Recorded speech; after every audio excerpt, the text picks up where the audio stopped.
Hello out there, Facebook family and friends. I'm back with another one. This was entitled Kings and Queens. And I hope you enjoy this one just as much as you enjoyed all the rest. And it goes like this. My beautiful black kings and queens, when we gonna stop bashing one another, laughing at your brother or sister's pain? Before you come to their aid, you would laugh and fill your mouth with gossip. Never for the good, only for the bad. It's kind of sad. How can he stand for something when he barely knows nothing? Knowledge is taught, but wisdom is a blessing. How can she be treated like a queen when she acts according to every name society has given her? But we've fallen into the plan, the weapon that was formed and well designed to trap our minds, to always do harm to and hate our kind. Now just think back 400 years plus 73 to get where we at.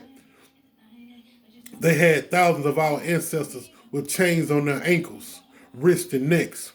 Wouldn't let them read or learn any words. Our ancestors went through some times that were hard. Still, they were praising God. Now they teach us to obey man before we obey God. Our skin is a blessing. We don't burn from the sun. But the ones who beat, hate, and oppress me and you, exposure to the sun, they start to turn the color of me and you. How we gonna hide it from these niggas? Put it in a book. That's the last thing these niggas would think to do. Educate, lift, build, and support one another. Why? Because they hate their own color. We spend more money than any other race, but barely support one another. There's little to no black loyalty. Took our black royalty. Our ancestors thought about generations to come. Now we only gonna grind to look good for right now. Our ancient ancestors worked for 20 years to set up the generations to come for the next 40 years. A king taught his prince everything he knew because one day he would serve as king. A queen taught her princess to be a queen because one day you will be someone's queen. Malcolm X taught you the difference between a house nigga and a field nigga. Seems we forgot the ethics of being a real nigga. We were sacrificed like pawns, worked like peons. Still in the day that is present, we get treated like peasants, hated by our own kind. You dismantle the system and its structure.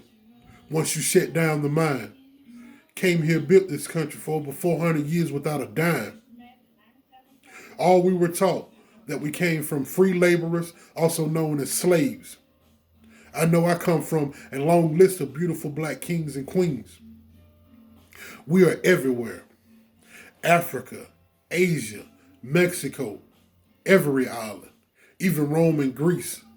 Gods and goddesses, kings and queens.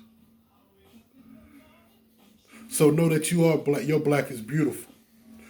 You are smart. You are intelligent. Your black is beautiful. And I got a scripture here. It's out of Proverbs. Proverbs 27, verse 17. As iron sharpens iron, so man sharpens the contentments of his friend. How many of you have done a good deed out of the kindness of your heart to help your brother, your sister, and you didn't talk about it lately? How many people can actually say that they did that lately without talking about them or glorifying it? How many times have you tried to enlighten one of your brothers or sisters, whether they wanted to hear the message or not? And you knew they needed to hear this encouragement. You knew they needed to be educated about it. How many times have you done that lately without going to talk about it? I'm going to tell you something. I learned this from a very wise man. And I follow him and I watched a lot of his videos. His name is, they pronounce it Miles Monroe, but he's from the Bahamas, so I pronounce it Miles Monroe because that's how it's spelled. But he said there's three types of people. You got poor people, rich people, and wealthy people. Poor people talk about people. Rich people talk about money. Wealthy people talk about things. And guess who's at the bottom of the totem pole? We are. Because you know what? Poor people talk about people. And that's what we do more than anybody else. A critic talks about someone, but guess what? They get paid for it. We're at the bottom of that list. And the ones that do make it out of that 87% of us, That 13% that do make it out, you say they change in their house, nigga. No, they just don't want to go back to where they came from. They come back and they show love, but you want them to come back to stay. No, it ain't no staying.